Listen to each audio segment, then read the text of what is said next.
Noswaith dda, bawb. Good evening, everybody. Croeso cynnes iawn I chi I gyd I ddalaeth rithiol arall gan y Comisiwn. Heno, Medwyn Parry fydd yn trafod awyrluniau hanesyddol fel rhan o'r Gŵyl Archaeoleg Prydain. A very warm welcome to you all to this evening's lecture by Medwyn Parry on historic aerial photographs. It's being delivered as part of this year's Festival of Archaeology.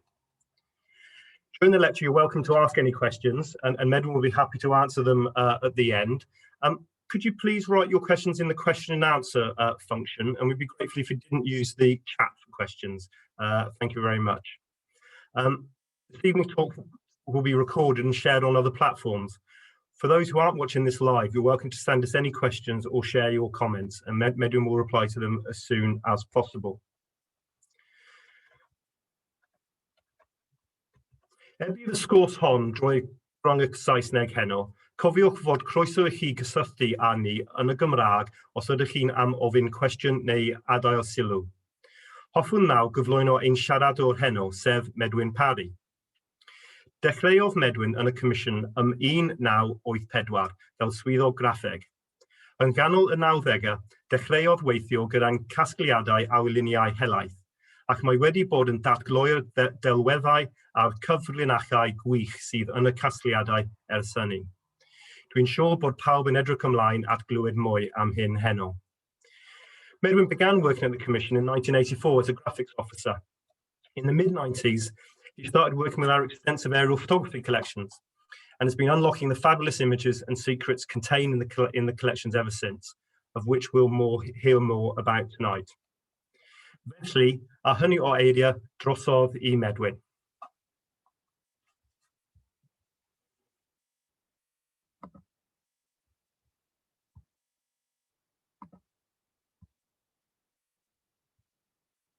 Let's give Medwyn a couple of minutes just to set up his video and his slideshow.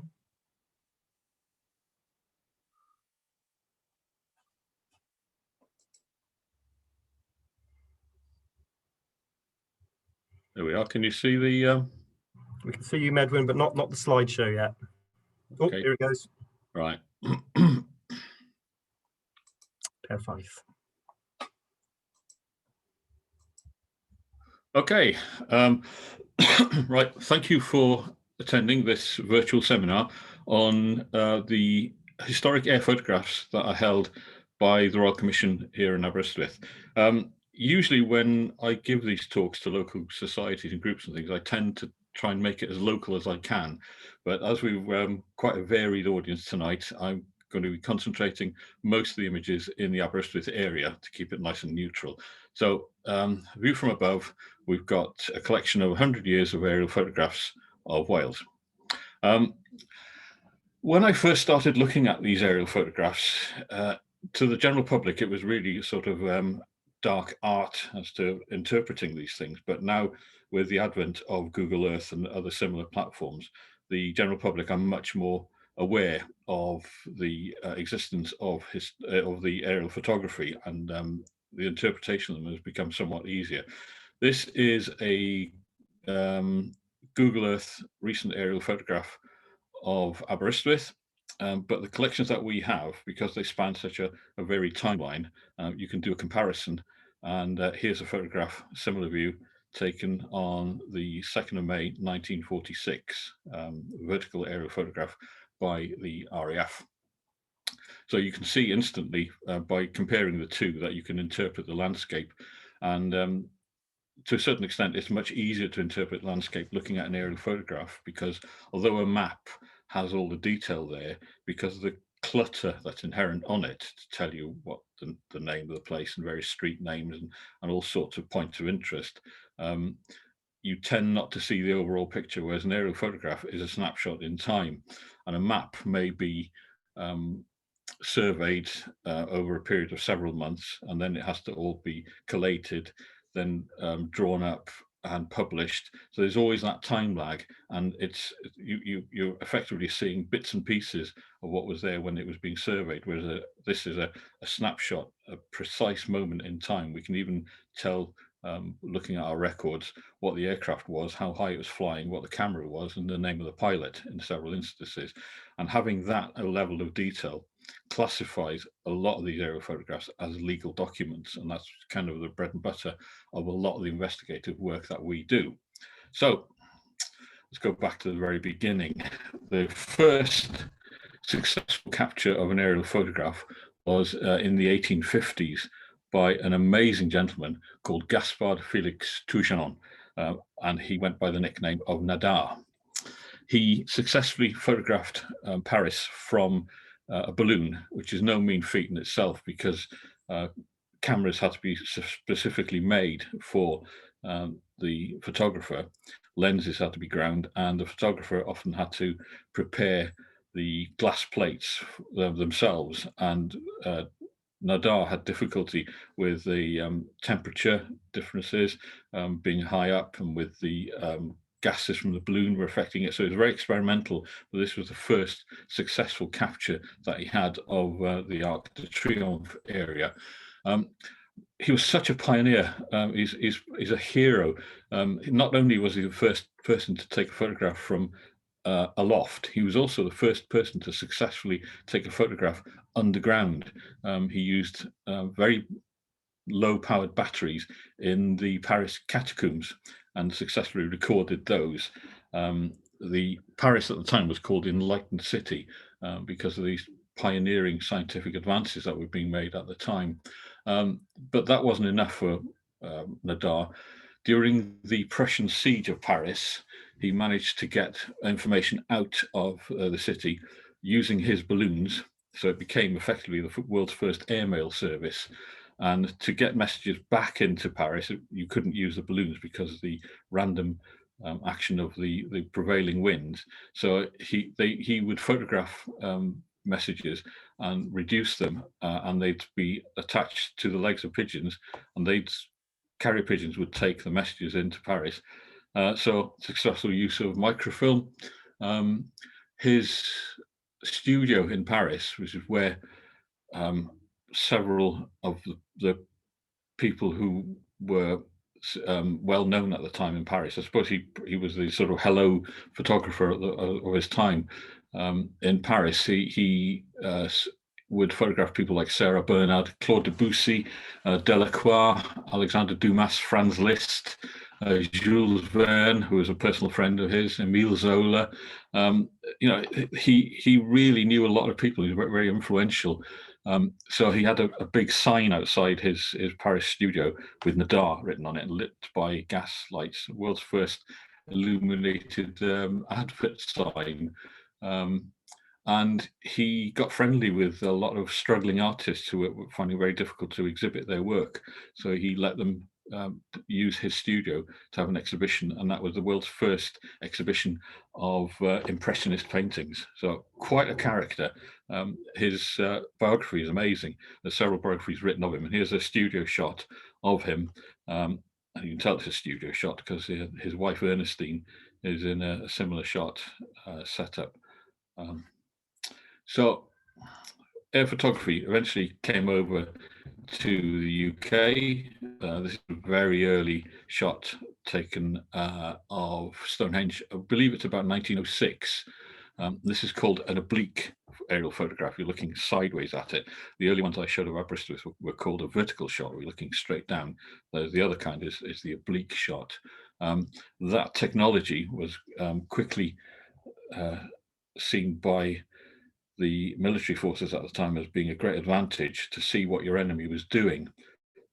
So not long after that photograph was taken, the Western Front air photography was used by very crude aircraft at the time to record enemy action. One of the things they used to do was when the enemy were tunneling underneath each other's trenches, they could work out from the spoil heaps that were on the surface how far they could estimate how far they had dug. Both sides were doing that, so very quickly they had to come up with techniques to disperse the spoil heaps. Interestingly, some of the British Army officers didn't like the use of aerial photography, and every time I see this quote, I just astounded.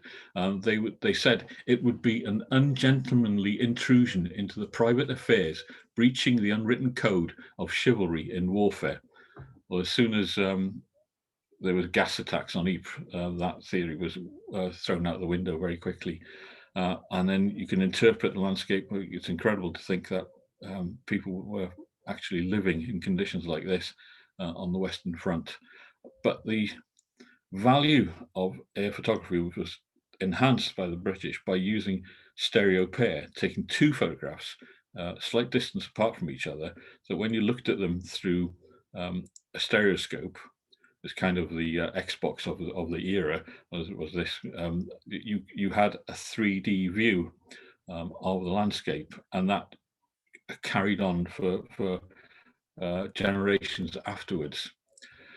Now, the people who had been successful photographers had been trained to a very high degree by the British forces.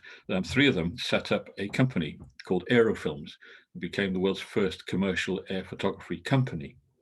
And they were established in 1919 using some of the wherewithal that they were familiar with aircraft and all the cameras and developing equipment that they had used in the war zones. Now, in 2010, the three Royal Commissions applied for and got a National Lottery Heritage Fund to buy this archive, and all the Welsh material has come to Aberystwyth. It's an amazing resource, and they're held in these archive quality boxes held by county.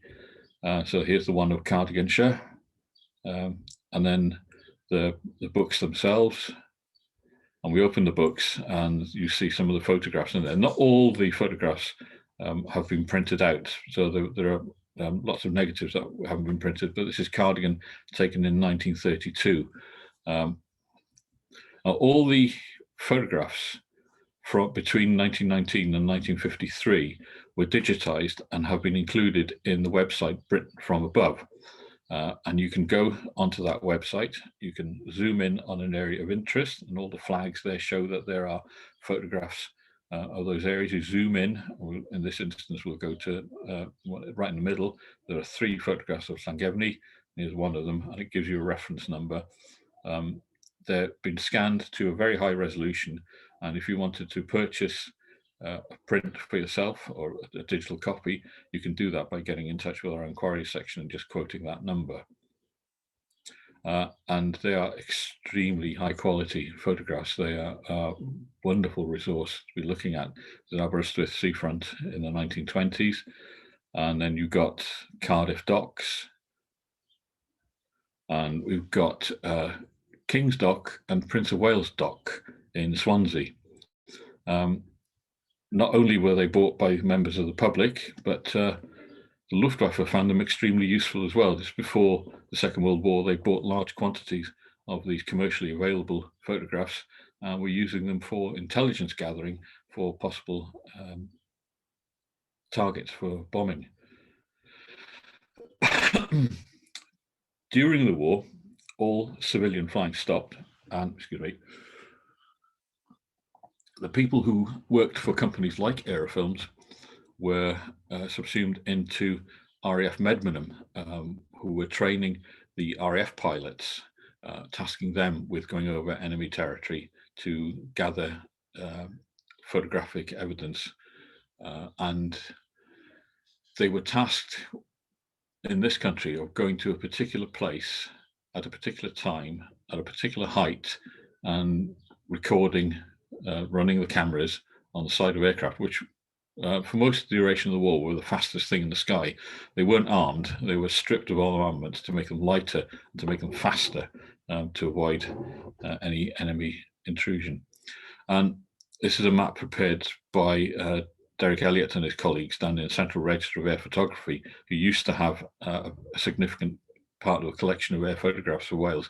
It's now all come to Aberystwyth, so we are now the Welsh archive for historic air photographs. But you can see that the various sorties have been done. If we zoom in on Anglesey, the ones that are polygons are vertical shots looking straight down, and the ones that are open-ended are the low-level oblique, so they'd be flying along the coast and recording things as they went along. And this is a vertical shot of the Atlantic convoys gathering in the harbour in Holyhead. And then we've got the strip line on the side of them that tells you the reference number and gives you the date and the direction of flight, the arrow on there, and they overlap each other. So you get a sort of continual strip going over the village in North Wales. And Medwyn was also training American pilots. This is a US shot, and this is taken from a P-38 Lightning flying over Carmarthen, looking east up the Teifi. And some of the shots are just amazing just to look at. Harlech, we've got the strapline at the bottom, taken on the 11th of June 1940 at 12:30 with an 8-inch lens at 1,500 feet, heading north. And they are still used today for various reasons. A lot of our inquirers are to do with local authority planning issues, rights of way, boundary disputes, that kind of thing. And there was one where someone wanted to put a new building in Barmouth with they planned to have a pagoda roof on it. And the local authority came back and said that there was no historical evidence whatsoever for a pagoda roof being used, and it was out of character in Barmouth. And smack bang in the middle of the frame is a building with a pagoda roof on it. So we're very impartial, totally impartial with the information we supply. But you see the results that you can get. Medwyn were also very reactive to what was going on.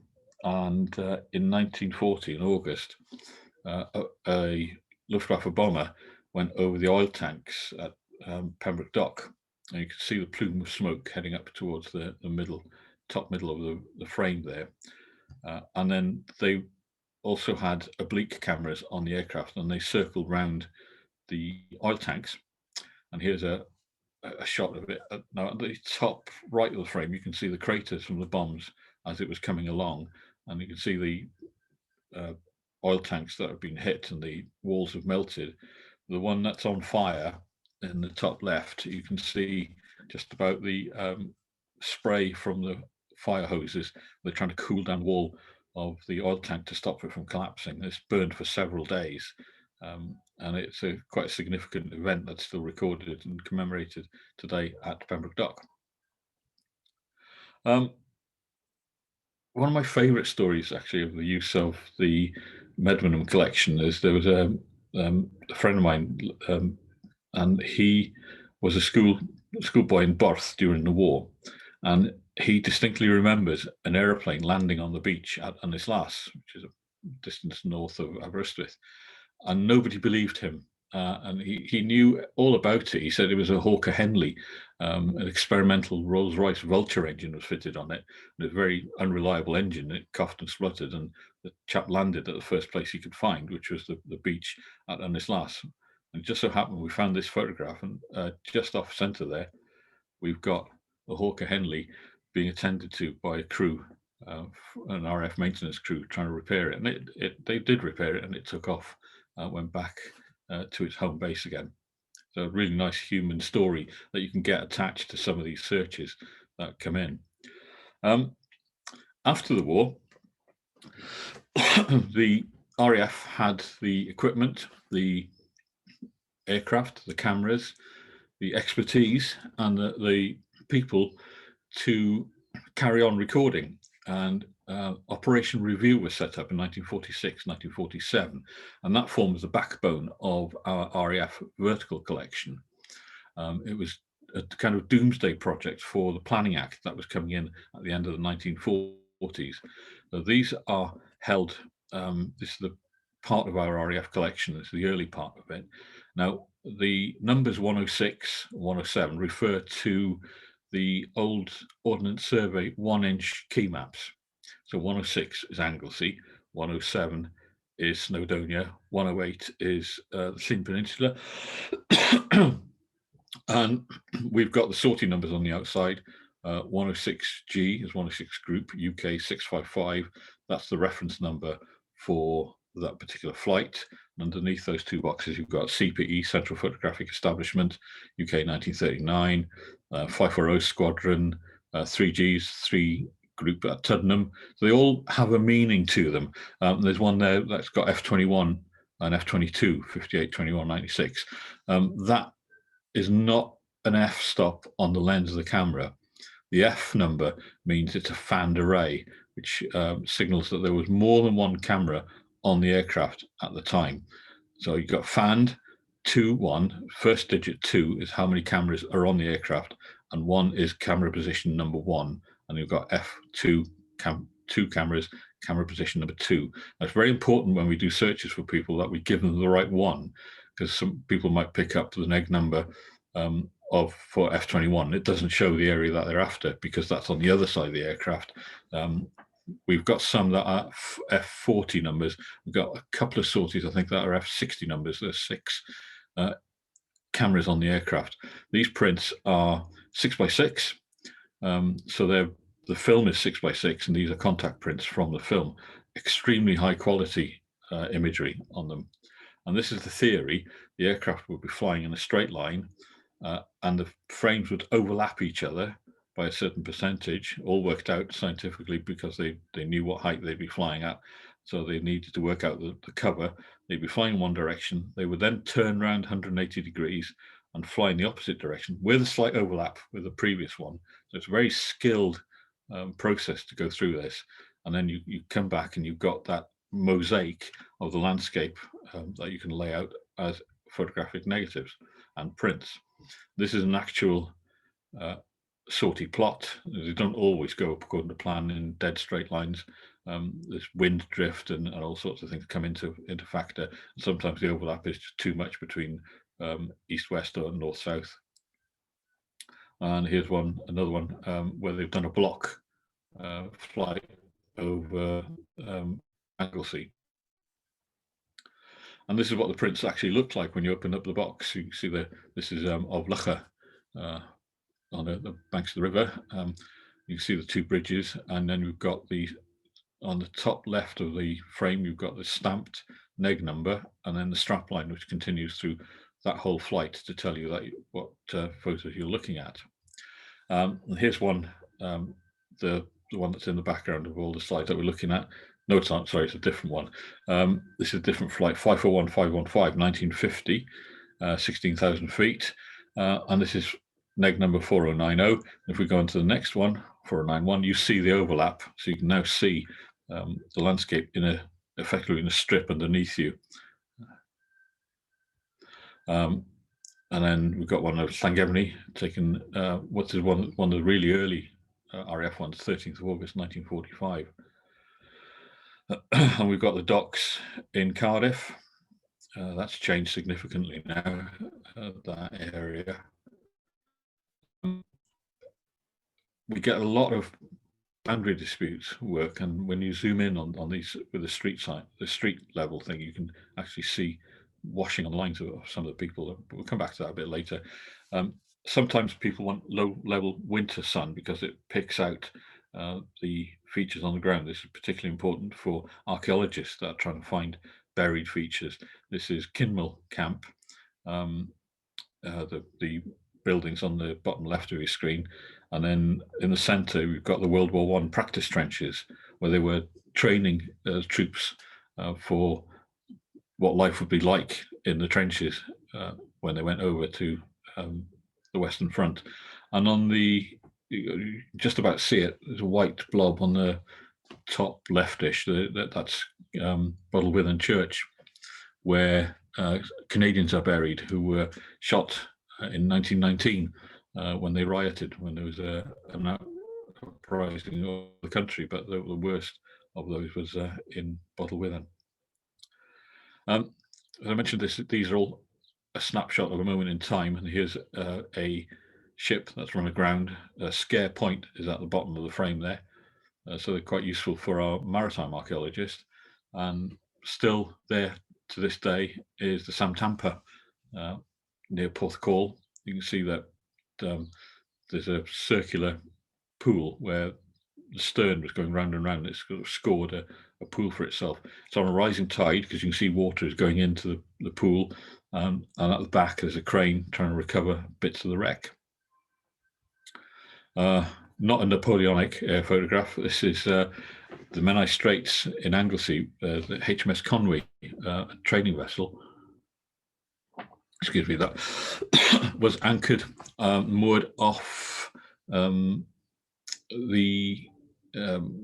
Rock Ferry on the Mersey, and the Luftwaffe using it as a navigation marker for the bombing of Liverpool. So the Admiralty moved her to Anglesey overnight, and she was there until the mid-1950s.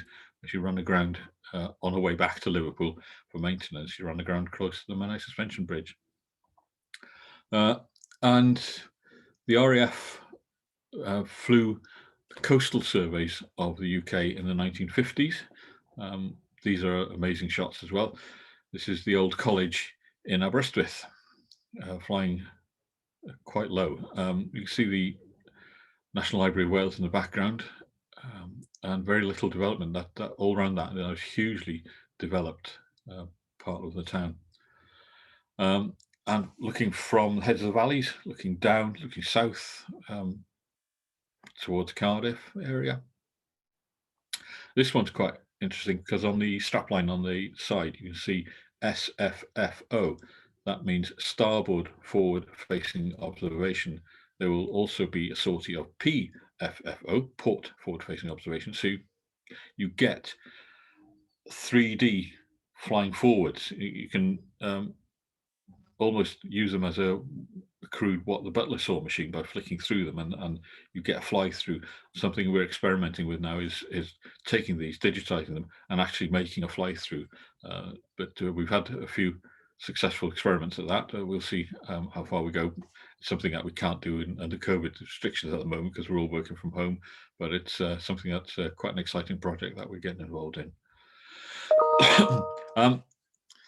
There was an Anglo-American British exercise at Castle Martin, and an aircraft flew over the top and looked straight down, did a vertical sortie, and then it came and did starboard and forward facing, again, observations to see if they could spot any tanks. So if we zoom in, can you spot any tanks there? There's one there, there's one there, one there, another one to the side.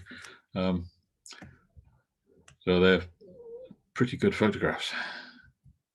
And at the beginning and the end of the various reels of film that we have some interesting test shots just before the aircraft takes off, and they're taxiing past the Spitfire. And I was giving a talk to an aviation group down in South Wales, and the whole talk had to stop for about 10 minutes while they argued what type of Spitfire this was.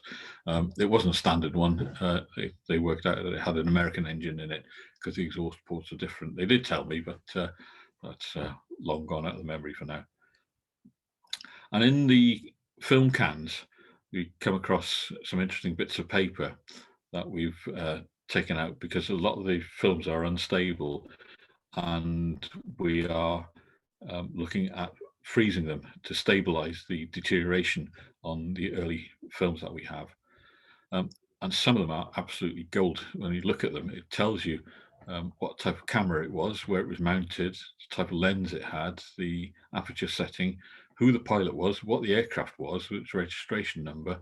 And we've taken a lot of those and we've digitized it, and we've made a small database of it. So if someone does come in and say, my relative was Flight Lieutenant Coltman or whatever, we can actually say, yeah, he flew those sorties.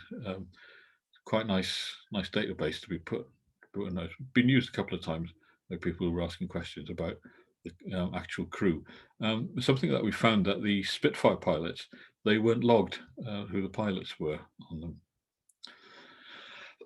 So the RAF collection continues from about mid-1945 through to about the mid-60s, but from 1953 up to the latter part of the century, well, up until 2012, I think, the OS took over. They had much larger films, they're 9-inch films, and they're much smoother emulsion on them. They're again kept in acid-free archive quality boxes, and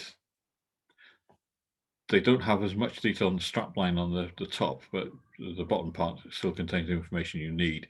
We've got negative number 037 of flight number 87001, and then you see the Chinograph pencil marks that the cartographic officers at the Ordnance Survey were using these for map making purposes, so they've noted certain points on there.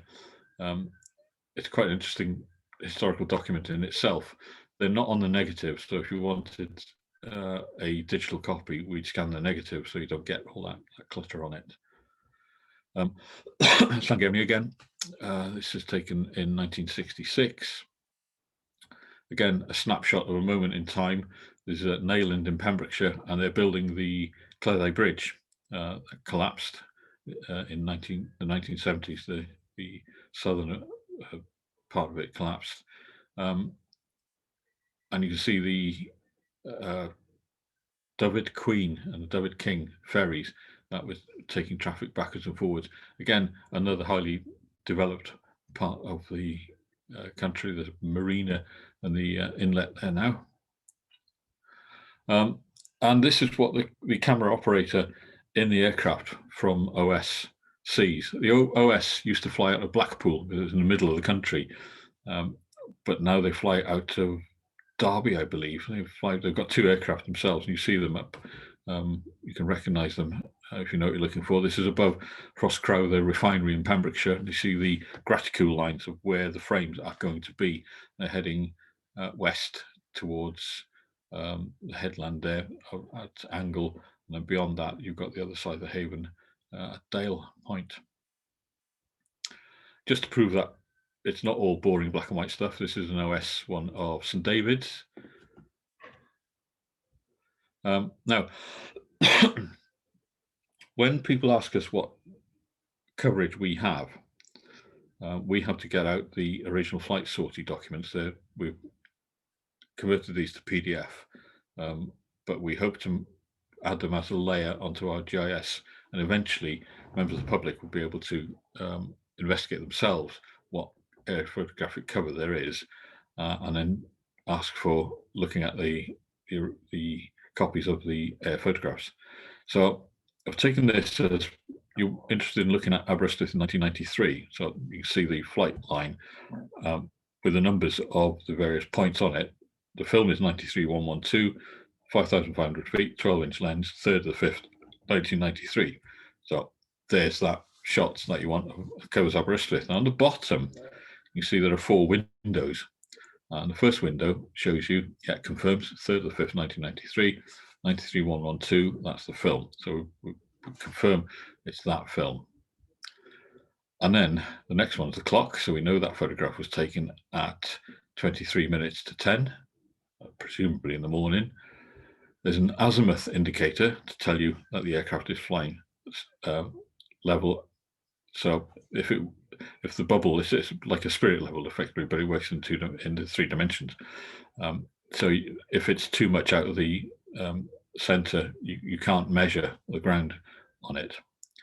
And then we've got the altimeter that tells you, confirms the height that the photograph was taken.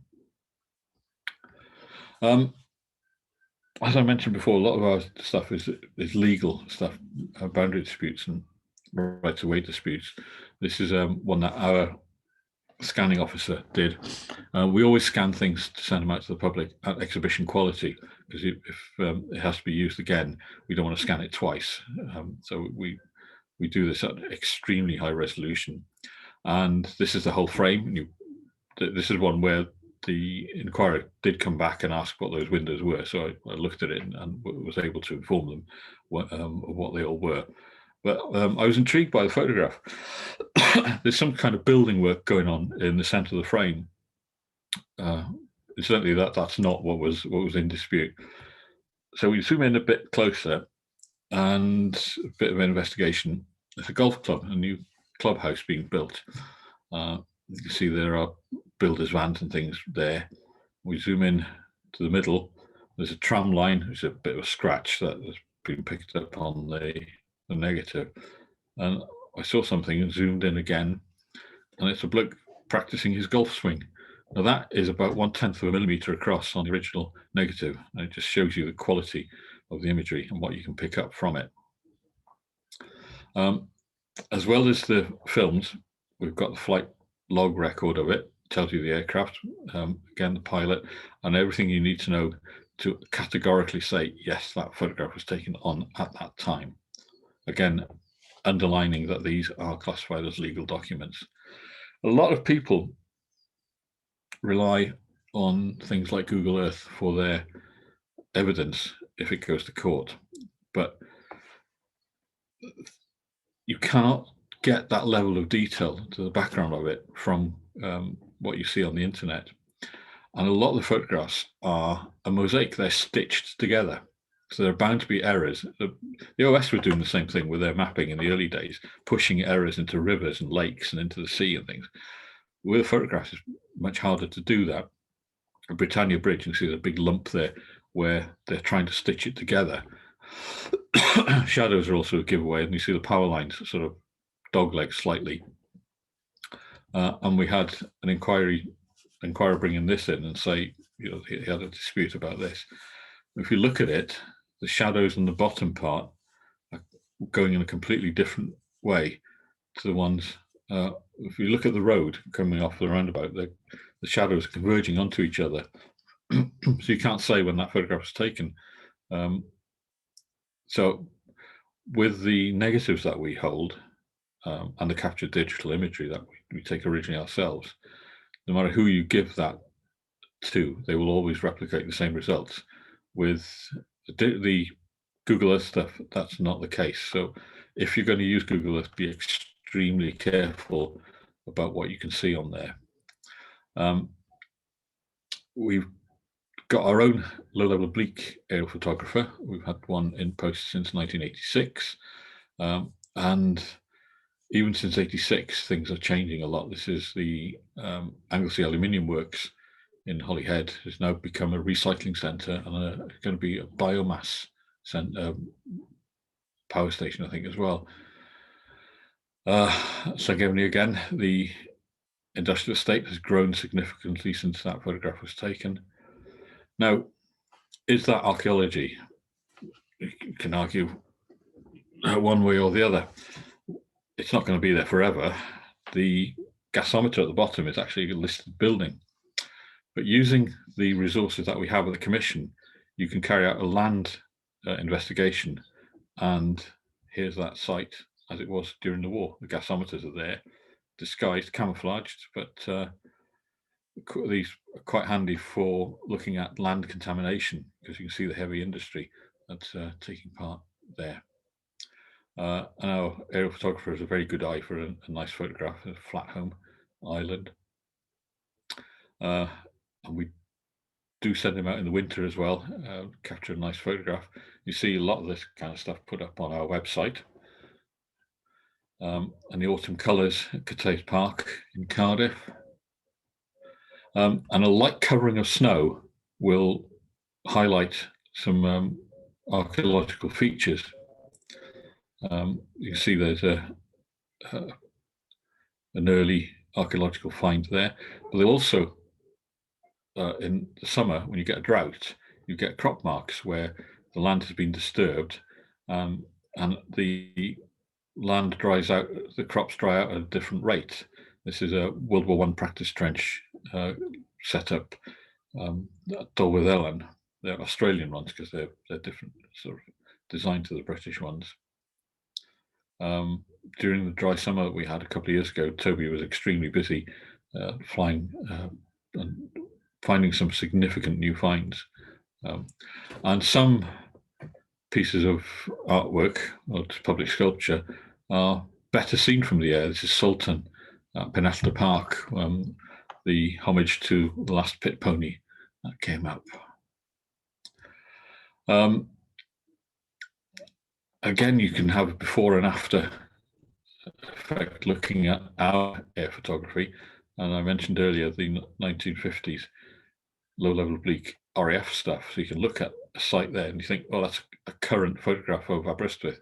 Well, those who know the area would look in the top centre of the top of that one and see that the local authority buildings are actually under construction in that. So even something that looks modern, when you look at it deeper, it's changed. The landscape is a continually evolving thing. This was something that one of the local media outlets wanted, an aerial photo to highlight the parking problem that we have on the promenade at Aberystwyth. I pointed out, well, there was a parking problem at Aberystwyth on the 17th of August 1959 as well. So nothing changes, but and it becomes a very powerful tool for investigating archaeological remains. This is the former rocket testing range at Ynys the centre top. You can see the collection of rectangular buildings that are there. Ground level, there's nothing you can see today there, but the footprint of those buildings is still there if you look at a modern aerial photo. Technology has changed. Technology has moved on, and the Commission is moving on with it. We've acquired our own drone, full 4K capability. We've trained a couple of pilots. These are the feet of Dan Hunt, who works on the Cherish program, where the drone has become invaluable. People often comment, well, drones will take over from aircraft, won't they? There's no need to use aircraft anymore. The drone is a very, very good tool, but it's highly localized. If Toby takes an aircraft, he can travel several hundred miles in a day and record sites. So each has its place. And one doesn't replace the other, but drones are becoming more and more common, and training, we've given the two guys full training on how to operate the drone and all the safety that goes with it, and licensing. But of course, if you are photographing a drone, it is also photographing you. Now, all the material I've shown you so far is available at our public reading room. At the moment, it's difficult to get people to come in. It's difficult for people to come in and look at the stuff because we have to carry out COVID procedures with it. But we're more than happy for people to come in and investigate the collections that we have. You can see a lot of stuff on our website. This is the Royal Commission website. You can do your own searches on Covline. We're very proud of our Covline website. It's highly innovative, and people, once they find out about it and go into it, they tend to get lost in it and spend several hours looking at what we hold. That's it. That's all I've got to say. Thank you very much for your attention, and I'll leave you with a photograph of my hero, Mr. Nadar. Wow, Medwyn. Thanks very much, Medwyn. We've got one question for you. Okay. In the Q&A. Yep. We've got a couple of questions, I think. Do you have any Luftwaffe imagery in our archive?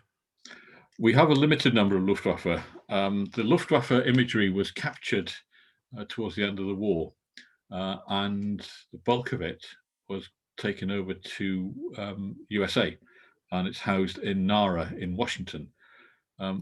We do have a limited number, but they tend to be ones of targets. A lot of guys, excuse me, when they were going through with the army, they picked up a lot of stuff and took them home as trophies. And there are books like The Eye of the Eagle, Luftwaffe photographs of Swansea being photographed. There's another one, Adolf's Holiday Snaps, which is the south coast of England. So a lot of them fell into private hands. We do have some, but interestingly, Luftwaffe didn't do stereo. They took a lot more photographs than the British did, because during every sortie, at least one aircraft was equipped with a camera, but they used small format and never used stereo. Mm-hmm. Great, thanks, Bernard. There's a comment from Leanne's just saying thank you very much for the beautiful local Aberystwyth landscape shots and the Ynys aeroplane landing. Another question though, Any idea why Nadar was called Nadar? Yes. Now then, he did have a longer nickname, but which was truncated to Nadar. If you Google him, you'll see that there's a very good article about him on Wikipedia that explains all that. He's an amazing character. Mm-hmm. I've seen some of those underground photographs as well, and they're incredible. And first of all, you think you're looking at the mine, and then you actually realise the catacombs, don't you? And fascinating. Yeah, and because of the extremely long exposures, he couldn't use human beings, so he used mannequins, dressed them up as ordinary people, and there was a fad of going around the sewers of Paris as well, and Nadar would photograph the sewers and sell them as postcards. Extremely limited market, because once you've done a tour of a sewer, it's not the kind of thing you want to go back and do again, really. No. And we've got another anonymous question. It says, anything of our dome in Pembrey? Pembrey. Yeah, we've got some photographs of the airfield at Pembrey, and we've got some low-level obliques that we've taken, and we've got some wartime verticals as well. Mm-hmm. Sorry, my little puppy. Dog's making an appearance. Is that a question he's asking? Or Caroline says thanks about more information about Nadar. And then Cliff has asked, could modern photo stitch technology be used on some of the older sequences? Yeah, because you have that overlap with the oblique stuff and the vertical stuff. It's a very exciting field that we're looking at, and the difficulty is sort of matching them up perfectly. With the low-level oblique stuff, of course, the problem is as soon as the aircraft starts to bank, then you start to lose that easy symmetry between them. There's computer software to do that, but at the moment we're snowed under with other work. But it's something that we've definitely got in the background to carry out, and a couple of my colleagues have sort of got it on the back burner that we're going to progress this, take it forward. Yeah, I mean, so it's possible. I mean, nowadays we're used to looking at the kind of Google Earth single scrollable image, aren't we? Eventually, I mean, it's theoretically, I guess it is possible to do a single scrollable image from the sort of post-war era, or were there problems with that? Absolutely, yeah. Can't see any problem with doing it. But it'd be a lot of work. Jean has asked, do we ever do calendars with our photographs on them? I don't think it's anything we've looked into, is it? We have actually started thinking about it. It's, as you say, it's nothing we've done before, but now with the technology that we've got with our new Covlane system and using our iBase, there is a possibility that we could create calendars. We could also, possibly in the future do even things like t-shirts and things like that with aerial photographs on them. But I think that we'd have to think about how exactly we do that. So Hugh has asked. Hugh's seen many aerial images of the type that we showed on social media sites. Do you have a message for people who do this, showing those images? Well, they're subject to copyright, a lot of them. It's a tightrope, isn't it? Social media, how you approach it. You want to use it to promote the material that you hold, but you don't want to give people absolute free rein to do what they like with it. Once it's out there, the genie's out of the bottle. I know that we watermark a lot of the stuff that we've got now on. Yeah, we're watermarking it now, and I mean, people can buy copies without the watermark and so on. I mean, with certain resolutions, I mean, people are free to reuse them as they like, really. I mean, some good to be seen there, but it's always good to keep them linked back to ours. It's always nice to be acknowledged. Yeah, exactly. So that acknowledgement would flag up the collections to other people who might have an interest in something that maybe is just off frame. I think that's exactly it, isn't it? We don't mind people using them, but it's always good to get that acknowledgement, really. Yeah. Melissa then asked, are there any photographs of Aberystwyth during World War II? Yes. Mm-hmm. Good. Please come to us for more details then. Good. Okay. And can you just repeat the name of the wreck at Scare Point for Stuart? That was the Santampa. Santampa. Let me think now. Yeah. The Scare Point one. Yeah. I think that's unidentified. It's a Liberty ship, that one, isn't it? The Santampa was the next one with its bow on it. I believe that's the one where the Mumbles crew went out and some of the crew were drowned in the rescue of it. There should be records somewhere on the internet about it. Okay, good. Alice asks, are the photographs used for pollution or environmental issues? Oh yes. They're used for landscape morphology. We've got things like Port Talbot Steelworks before it was built, and then you've got things like when heavy industries demolished, so coal mines and things, as well as boundary disputes, right-of-way disputes. I think I've dealt with everything from investigating fairy rings going in fields through to serious crime investigation for major nationally recognised, nationally known crimes. Everything in between we've dealt with. I think some people from Sheffield University were looking at boulder fields up in Cadair Idris and were naming the individual boulders and looking at how they slightly moved over the years. If there's a use for it, then people will find it.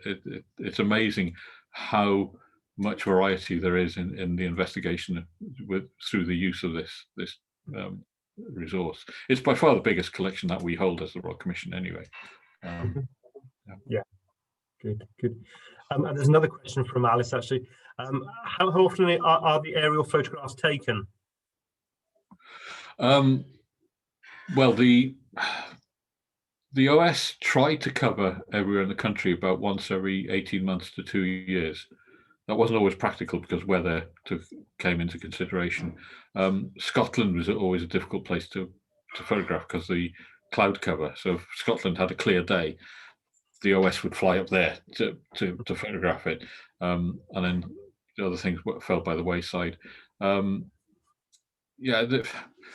That's the sort of ballpark figure when they try to do it. So if you want to find out what we have of area of interest for you, let us know where it is and what period you're interested in, because some of these searches can take an awful long time to do. So we don't want to waste time looking for stuff that's superfluous to your collection, to your interest. So we'll always come back to you and say, can you narrow it down a bit? Yeah. Okay, thank you. But if you want to see everything, then we have to do everything. Yeah. We have to limit the number of sites that we can do as well, because the amount of time it takes. Searches are free, but if you go over a certain amount, then we obviously have to start charging. Something that we've started doing now is charging time for the investigator to do this interpretation. But once everything's on the internet, you'll be able to do it yourself. There's kind of a similar question, or follow-up question to that, natural follow-up question to that from Hugh, which says, is there a single link from where to explore your collection of aerial photographs? That would be me.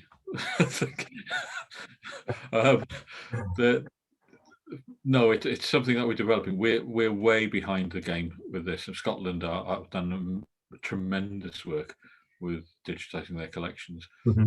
We've let it slip a bit, but it's now something that we're addressing. We have to, because the resources aren't there for us to spend our time doing searches for people. And it's much better to be interactive and show and put the onus on people to do a search themselves. That's right. Nice thing. Yeah, and as Medwyn would say, we are developing things. And it's fairly recently that we've got the whole collection from the Central Registry as well. And actually a lot of work going on at the moment is to digitize the finding aids as well, so we can easily get to get things, which makes Medwyn's work a lot easier in terms of finding out where the photographs are. And if anybody does order a photograph and it's digitized, then we catalogue it and then it goes onto our website. So, you know, we just got a comment from Pete that says just notes that the majority of war graves of Canadian soldiers were graves of people who died from the Spanish flu, but there are half a dozen so of the deaths which are due to the riots. Yeah. So when doing our aerial photography, do we also take LiDAR images? We have done some LiDAR, haven't we? I think with the Cherish project have done some LiDAR. Yeah. But that's something that we would commission. We don't have our own equipment to do that.